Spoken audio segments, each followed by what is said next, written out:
The great Bobby Belt. Bobby Belt is an idiot. Don't make me take off my belt. Don't make me take off my belt. We're not. Over to you, Bobby. He is on vacation technically, but all that had to be pushed to the side with the news that Mike McCarthy is no longer the head coach of the Dallas Cowboys. Good morning, Metroplex. The moment that many of you were asking for here on Shan and RJ. We are commercial free. We got tickets to the Dallas Open for you turning it on, leaving it on, and Ask Reddit at 7:40. Maybe we'll have to make Bobby stick around for that as well. Here on DFW Sports Station, but he's been dancing for 5 minutes in the commercial break, and on the radio, on the Odyssey app, live on the Fan Cam, Twitch, and YouTube is our Cowboys insider and member of Shan and RJ, Bobby Roberto Belt. Good morning, sir. What's up? How's it going? Are you standing? I am standing, and I'm not wearing pants either. All right. I want you to paint the scene for us and all the listeners of where you were, what were you doing, and how did you react when you heard the breaking McCarthy news? So I was actually driving in Frisco. I was coming from the Star. I was on the phone with you, and we were just talking about some of the buzz that was starting to trickle out that, hey, this might be the direction it's heading. I was actually leaving the Star coming from the draft show, where I've also recently gotten my way over personnel. So this is just a great run for me. But I think that, we were in the car, we were talking. You had mentioned it earlier. I was listening earlier. You had to flash over to get Spittle, and as you did that, I was getting a text of the same thing Spittle was telling you about, and I was like, oh, he's out, he's done. I was driving to Plano to go see players work out at Exos, and when I got there, Nick Harris had been there too, and so we spent a lot of time just talking, working through things, calling different people, and so it was a surprise. I didn't think, I thought even if they were going to move on, I didn't think we were going to get just some announcement like that. I thought they were going to milk it out completely until things were over and we were going to move on. But my first impression from this, and the one that I still have, I know everybody's talking about this, is like he walked away from the Joneses, and I think that's part of it. But this also felt very much like, let's make him want to quit. Let's make him want to quit. We're not going to fire, but we'll make him want to quit, and we'll just move forward like that. But now begins what I think will be a fairly long search. That seems really unnecessary, small, and petty, even while at the same time costing yourself the opportunity to talk to other candidates. It's competitive too. I mean, like, honestly, whether it's classy or not, the Joneses probably view it as like, it's the same mentality that says, I'm not going to pay you to do nothing. I'm also not going to let somebody else have access to you. This is my contract that I have with you. You're my employee, and so until you're not my employee, nobody gets to talk to you. I don't care if you're not going to be here. It feels like a very territorial thing. It's something they've done in the past with they did it to Matt Eberflus years ago. Kyle Shanahan wanted to bring him on staff in San Francisco. Cowboys blocked it, and Eberflus kind of put in his head, okay, all right, well, I guess I'm just going to run out my contract here, and then we'll say goodbye. How many years do you think Mike was asking for at a minimum? Do you think 2 years, a 2-year extension, is insulting? I get why he wouldn't want it, especially, look, they didn't even get to the terms of the deal. So, I mean, it could have been that Jerry was saying, we want a 2-year deal, but essentially it's a 1 year with an option or something along those lines. Or when he talked about these escalators he had to hit, maybe it was like, well, your contract triggers for the second year if you do this. Yeah. Otherwise, you're back in the same spot. I would imagine Mike was probably asking for 4. Here was talking to people. I would not be surprised if the thought process here was, and this is where, as a human, as a person, you have sympathy for Mike McCarthy. I would imagine he was probably wanting to structure things to where he was here through his kids getting through school, is what I imagined a lot of this was. So that's probably 4 years. I think he was probably thinking along the lines of 4 years, and he wanted that kind of security, because that is jarring. Look, he when we asked him about reflecting on his time in Dallas the last time we interviewed him, that was the first thing he mentioned was PCA with Prestonwood. It was basically the first thing he jumped into, was how much his kids and his family felt really tied to that community. And so, yeah, uprooting your family, uprooting your kids while they're in the middle school, that's tough. We make decisions here all the time. Kristen and I were talking the other day about something, and she essentially was just saying like, well, we can't move out of this area period until Laura's out of school because we're not going to another school district. We're not going to move out of here. And so it's jarring, I'm sure, for them, and you have sympathy for that. But I think that that's probably what he was looking at. Like, let me get my kids through school, and then we can take another look at things. Yeah, I know you said that, maybe they were trying to push him out or get him to quit. Regardless, do you think, that if he really was the one that said, I'm out, I'm walking away, do you think they were taken aback by that? Like that somebody said no to them? This late in the process, probably. Like, I think if they were trying to push him out the door and make him fed up, they may have expected him to kind of, I'm mad as hell and I'm not going to take this anymore last week.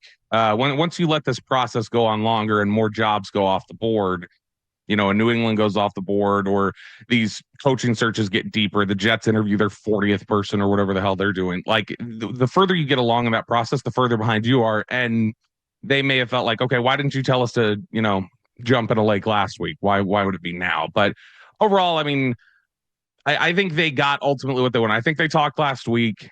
I mean, Monday, they had their wrap-up stuff last week. Tuesday, I know he spent like 10 hours in Jerry's office. Like, he was there all day. And I think they continue to have that. And it does feel a little bit, just imagine that. I want you to think you guys are out of contract. And Spittle's pulling you into his office for the entire workday that Spittle's there. And he's just talking to you generally about, how do you feel about the show? How do you guys feel about this segment? And you're like, are we going to actually establish at all what I'm doing here? Are we going to be here for the future? Or are you just going to look back at, like, how did the show go last week? This is weird. Yeah. And so I think Mike McCarthy got to that point.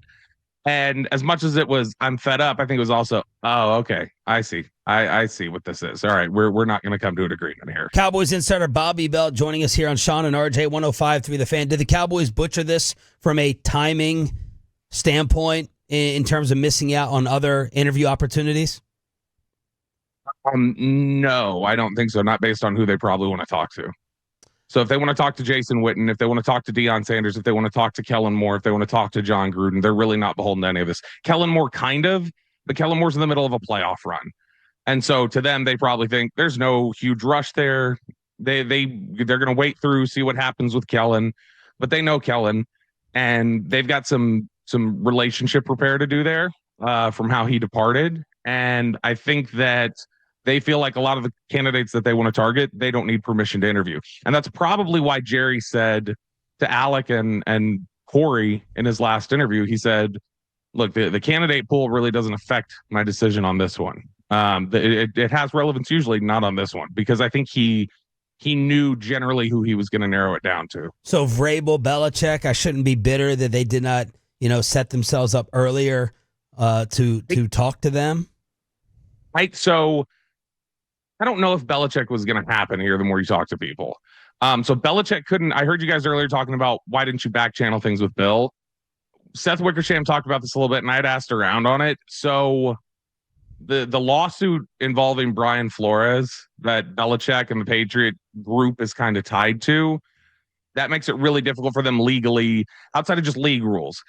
Legally puts them in compromising positions in the courts, potentially, if you have certain contact with them. It's just they can't have communication with them right now. And so it was really tough to back channel anything. And you got to think, who was in that little group with him? It was Michael Lombardi, who we enjoy having him on when he came on. He pissed off a lot of people in the league. It's one of the reasons Jacksonville was off the tables, because he pissed off Tony Khan.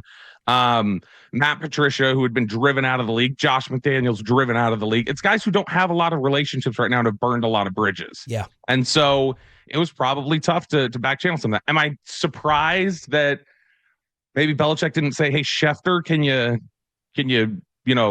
float a couple things to me? Then yeah, I'm kind of surprised that didn't happen. But again, I think they also want, culture is going to be big to them. I think they also want an offensive guy, because I think they look at it and say, that's where all our money's tied up. I'm not going to have all our money tied up in the offensive side of the ball and then hire somebody to coach, linebackers on rookie deals that then we're going to turn them out. Was Deion Sanders a publicity stunt last night? I think probably. You can't say with certainty that anything is. I just think if they're talking to him, that matters. I think for Does it matter for the Jerry, Rooney Rule? It definitely matters for that. And they've checked that box in the past with Marvin Lewis, where that was not a real interview. And sorry if that offends anybody over there who's listening right now, but that was not a real interview. And Dion, I think, it's mutually beneficial. Dion's trying to build a very bright, shiny, loud, prominent program, and tying his name to the Dallas Cowboys does not hurt. Yeah. Especially when he can say, "Oh, the Dallas Cowboys, guys, I chose Bolter over the Dallas Cowboys." That tells you. Meanwhile, Jerry gets one of the Rooney Rule interviews checked off of his list, and he also gets a chance to keep his name going and generating. And they tease it at halftime of the game last night. Their lead tease was Joe Buck saying more on the Cowboys coming up, and it's like, which is what he wants and what he likes, and it's generated more buzz than anything that they did this year. It's. By the way, do you know if that phone call, Bobby, counts as an interview?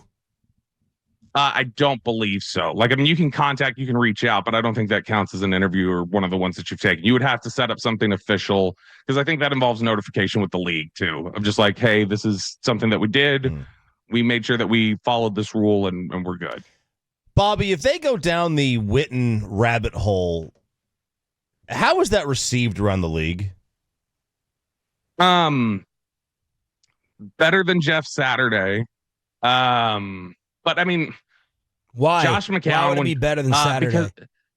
Because Saturday it wasn't just coming off the football field. It was also coming out of like the studio booth. It was very Mike Mayock, like the Mike Mayock thing. And with the Raiders, when he was hired out of the NFL Network studios to be a GM, pissed off a ton of people around the league when he was brought in to do that. There were a lot of people offended in the personnel community that are like, you grind for 15, 20 years in this job so that you can get one of these opportunities. And Mike Mayock's just been doing it from a bus or whatever, like looking at his players and doing things from, the road tripping around the league. No, that's not going to fly. And so I think a lot of people were offended by that. Saturday, same sort of thing. You're coming out of the studio. There's never been any inclination of you tied to continue to coach or anything on this pathway. People thought Jason Witten was going to be a coach eventually. Maybe not at the NFL level, but people knew he was going to get into that. And he's like, the grandson of a coach who's basically raised by his high school football coach grandfather. He's got the coaching that he's continued to do in Frisco. He's talked about how this is what I want to do. This is the path I want to be on. And I think that so much of it, when Jeff Saturday was going to be hired, Jeff Saturday was not hired as, it's not like Indy was looking for exclusively, walk around head coach. We want this person to oversee things. They were going to hire somebody in there to be involved in the nuts and bolts. I think that Jason Witten, if he was hired here, would be brought in as, you're the guy just kind of overseeing our culture. That's what you are. You're in charge of making sure 53 guys stay focused and are on brand and on message. And as wild as that sounds, and as much as people keep trying to push back against it, I think there's a solid case to be made that Jason Witten is more prepared to do that role specifically than most coaches that you could bring in here and hire. There's more that would surprise Bill Belichick about this job that would surprise Jason Witten. Jason Witten has an understanding of how to navigate some of this stuff. There's Mike McCarthy spent 30 years in the league. There's not much he hasn't seen really in the NFL. And after 5 years, he still didn't totally understand what this job was about. And I think that that's an advantage that Witten has over a lot of other coaches. Cowboys insider Bobby Bell back on Shan and RJ here on DFW Sports Station 105.3 The Fan. You and many others, you've been talking about Kellen Moore for a while now, and now everyone seems to put him as the favorite in the clubhouse. Why would I believe that Kellen Moore can run the Dallas Cowboys? So it's dependent, I guess, on what you want the head coaching position to look like. So do you want him to be the rah-rah CEO type and to just kind of oversee things and delegate?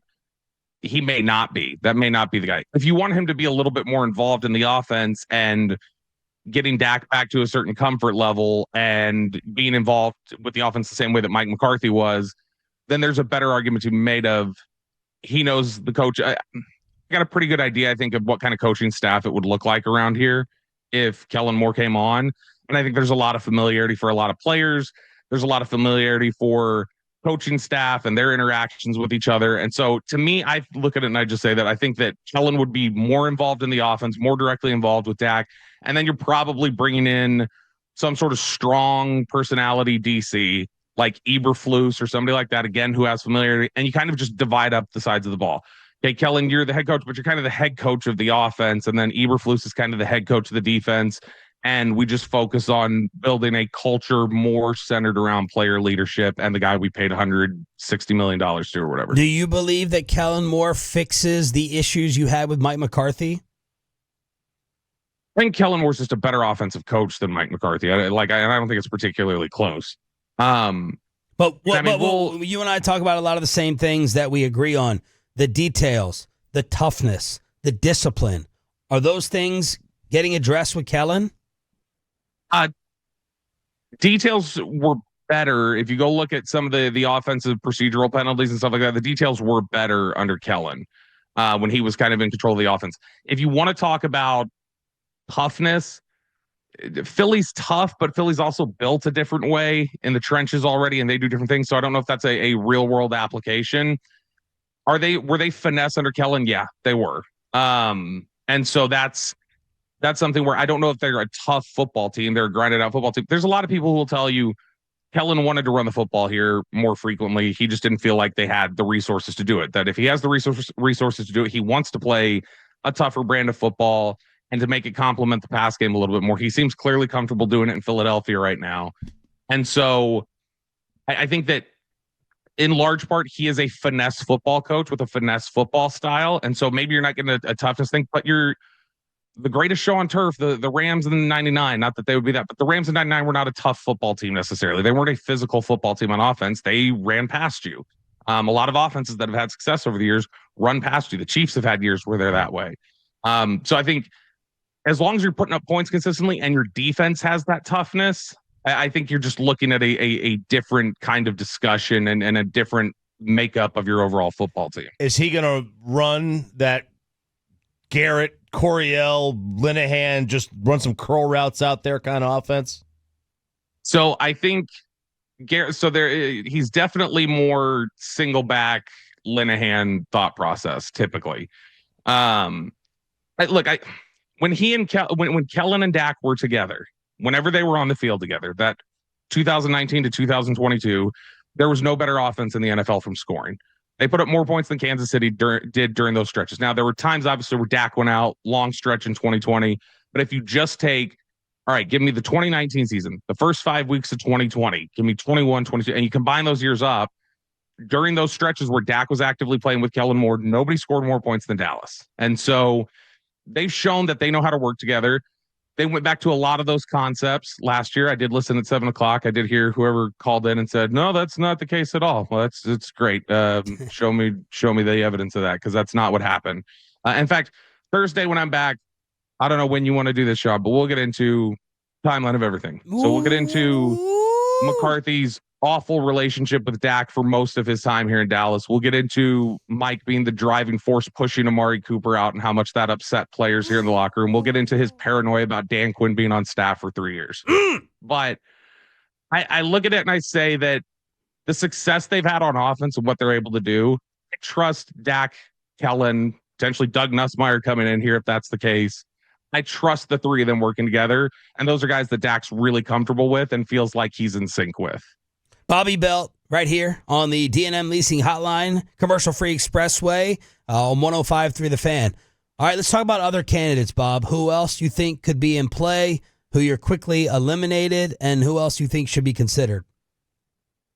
I would not be surprised if Cliff Kingsbury got an interview here. I think there's a decent shot of that. Gruden is somebody that I think makes sense. Again, it's Choppy said it earlier today. You look at experience or familiarity. Anybody that doesn't have head coaching experience, they better be familiar with him. Anybody that they're not totally familiar with better have head coaching experience. There's not going to be a Ben Johnson brought in here. So I think Cliff makes sense, former head coaching experience. I would not be surprised if they throw an interview to Doug Peterson. I don't know that they will. I feel pretty confident that Cliff's name will start coming up in this cycle, but I don't know that they'll interview Doug Peterson. Makes sense, though. That sounds like the type of coach they would interview.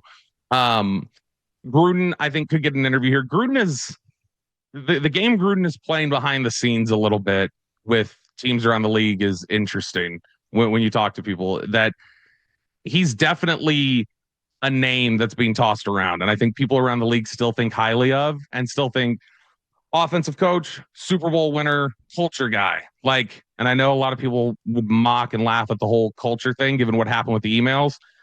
You got to remember, even in the heat of that immediate aftermath of those emails, there were a lot of Raiders players that went to bat for him publicly, that it was not a comfortable position to be in, but they still believed in him. And I think you watch the videos of him talking football and stuff like that. He is clearly super passionate about the game of football. He's super passionate about team building, the way to attack it. Somebody else. And so I think GMs, owners, they love that about him. And they think, all right, this is a guy that we can really connect with. So I think that Gruden could be in play here. Witten could get in. I think it's much more likely. I think the likeliest scenario right now is Kellen Moore's your head coach and Jason Witten's on staff somewhere, which is still, as somebody on the beat pointed out to me recently, it's a little odd if your head coach is walking in with one of his assistant coaches and he's like, this giant mural that overlooks us as we walk to practice every day of one of my assistant coaches. That feels like naturally maybe a little undermining, but I think Kellen gets along really well with Jason Witten. I think Jason Witten believes in Kellen. I think that's an easy matchup to potentially make. It's similar to when you hire Wade and Garrett at the same time, where you just say, hey, this is going to be a breeding ground for this guy, but our head guy right now is Kellen. But yeah, if things go sideways, we've got Jason Witten here. I also think if that would have been any sort of a stipulation for Mike McCarthy being here, they would have said, hey, you're sticking around. We got your contract length, whatever else, but Jason Witten has to be on your staff next year. I think McCarthy says no. I don't think there's any chance of that. Of Jason Witten on the staff? Yeah. Why? Because Mike doesn't want to look over his shoulder, and I think he's looking over his shoulder if Jason Witten's there. Mike spent enough time looking over his shoulder during this job, and he didn't want to do it anymore. Have you changed your mind about the legit possibility of someone else hiring McCarthy? No. I don't think McCarthy's getting a job this cycle. He's somebody whose resume makes sense to put in your hopper and talk to him. And again, we sat here and talked to him. I didn't like Mike McCarthy. It's very easy to sit there and talk to him and do an interview and go, what a likable guy. And even when you feel the same animosity, it's easy for that to melt away or for something else to occur. And so I think that a lot of teams will sit down with him in the interview and like him more than they anticipated. I think Dallas targeted Mike McCarthy several years ago. I think they liked him more in the interview process than they were anticipating they were going to. I think other teams were like, oh, he's saying all the right things and he clearly cares about his players and look at his resume. And, it sounds really effective at the end of the season when Mike's talking about, I'm a champion, I'm a Super Bowl champion, I'm a winner, this is what I do. I think he's a good interview. He's a very good interview, and that matters in the process for a lot of these teams. So I wouldn't be surprised if he is a finalist in some of these things. I'd be surprised if he got one of these head coaching jobs, because I just think New Orleans is the one that I might look a little sideways at and say, they might be the one that would be the wild card that could do it. But otherwise, I don't see him getting any of these other jobs. And the morning news reporting that Mike McCarthy will interview with the Chicago Bears tomorrow. So just to reset, you think Kellen Moore is the heavy favorite. You don't think Deion's a real thing. And any other wild card that's in there? Like Nick Harris threw in Lane Kiffin. And I think on my list. He said his ideal head coach, or maybe most reasonable, is Pete Carroll. I think Lane Kiffin wants this job. Like, I mean, Lane Kiffin, I mean, you got to remember, Monty Kiffin was here for 2 years. It didn't end well here in 2014. That went pretty poorly, and there were some hurt feelings here. But Lane Kiffin is very idealistic. Lane Kiffin is very brand aware himself. I'm sure he'd love to tie himself to this job, whether in the interview process or to actually get it. Lane Kiffin, that would give us some content. Lane would be great. My only hang up with him, he's an advisor guy. That's it. I might be crying for the days of Mike McCarthy if they hired Lane Kiffin. That might be one that gets me hung up a little bit. But no, I think Lane Kiffin actually absolutely wants this job. What about I don't know if I'm supposed to convey this, but I am, because I don't think he's listening. But I texted Florio yesterday and I was like, who are you hearing or thinking? And he just wrote back Sark. So Daniel Jeremiah said this yesterday, I think, to Rich Eisen. They brought up, he said, they were like, what are your takeaways about the Dallas thing? He's like, I'll tell you what my takeaway is. The biggest overwhelming thought I've had in some of the conversations I've had. I've heard Sark's name come up a lot from people suggesting it. And universally everybody in the league is texting me and going, why? Why would Sark, and not why would the Cowboys hire Sark? Why would Sark leave? Because he said that universally everybody in the NFL looks at the University of Texas job right now as a better job than the Dallas Cowboys. And so it's one of those things where Sark's got a pretty good setup. Sark's probably making more money than Dallas would pay him here. Sark's got a buyout. That's all stuff that I would think would be unlikely. I would personally love it because I think Sark has dealt with a lot of different stuff in Austin and kept that team focused and playing well for the most part. I don't want him calling plays. Toss left? You don't want toss left? I want that. No, I don't. And by the way, I'd like to point out how right I was picking Ohio State. And for everybody who wants to troll me about the Longhorns, just know that everyone picked Ohio State. Whoop-de freaking do. You know what, though? Being right is my drug, and that's what I care about more than my own happiness. And so Texas losing actually made me happier. Sark's making about 10 and a half a year. What a He's making about jackass. 10 and a half a year, Sark. 10 and a half? And his buyout's what, 30? Well, I mean, he just signed it, right? So he's signed through 2030. I don't have his buyout in front of me right here. His buyout, I'm guessing, would be potentially bigger than the total sum of his contract in Dallas. And so, look, I think that Sark could handle a lot of the different things. If you want to talk about what's the closest parallel in college football to the Dallas Cowboys and just kind of the wackiness they operate, University of Texas is close. Looks like it's $54 million this year For the buyout? for the buyout for Sark. And Dion's is 8? Well, I mean, yeah, it's New contract. Sark. Yes, like I said, Sark just signed this extension last year. Dion, I don't know. I think Dion probably negotiated obviously a lower buyout for himself, but I also don't think he was paid as highly as Sark is. Bob, anything else you think? You also don't know if some of the BYU coaching staff could end up in the NFL, and then Dion wouldn't be able to beat any of them. And so it's a lower buyout because you just never know. Anything else you think you need to add? No, I'd say definitely tune in Thursday, and we'll go over a lot of different things. And like, I think it was more than past time for Mike McCarthy to be out. I like I said, I feel bad for him from the perspective of a family man who is comfortable in the North Texas area and has kids in school and everything else. That's a tough situation for somebody to navigate. I do think that it was far past time for football reasons. And as much as we talk about the things that make it difficult to be the head coach in Dallas with Jerry Jones, the things that were in Mike McCarthy's control, he frequently over 5 years, publicly and privately butchered. And I think that now that Mike's out and he's going to be getting another job, and I know I already saw some of it yesterday on social media, some people saying, well, this is just what you're doing here is this is the smear campaign. This is the smear campaign. No. This is stuff that 5 years has been around here and that the Cowboys have dealt with, and that Mike McCarthy's tried to navigate different things like that it's not productive to talk about while it's his job. It's stuff that occurred over time, but there's plenty to unpack that I think makes more sense of, oh, okay, well, this actually probably lasted 2 years too long, what they did here. Because I think particularly the last 2 years says a lot about why this went off the rails. Did they do him dirty, though? Was this unnecessary with the way it was handled? The Chicago non-interview, whatever low ball, was it a low ball? What was it mishandled? Was he done dirty? Mike McCarthy has a trail of careers of players and coaches during his time in Dallas behind him who feel like they were done dirty, that I don't think that anybody feels like. I think it's turnabout's fair play if it is. Thank you, Roberto. We appreciate it, and we'll see you and can't wait for Thursday. See ya.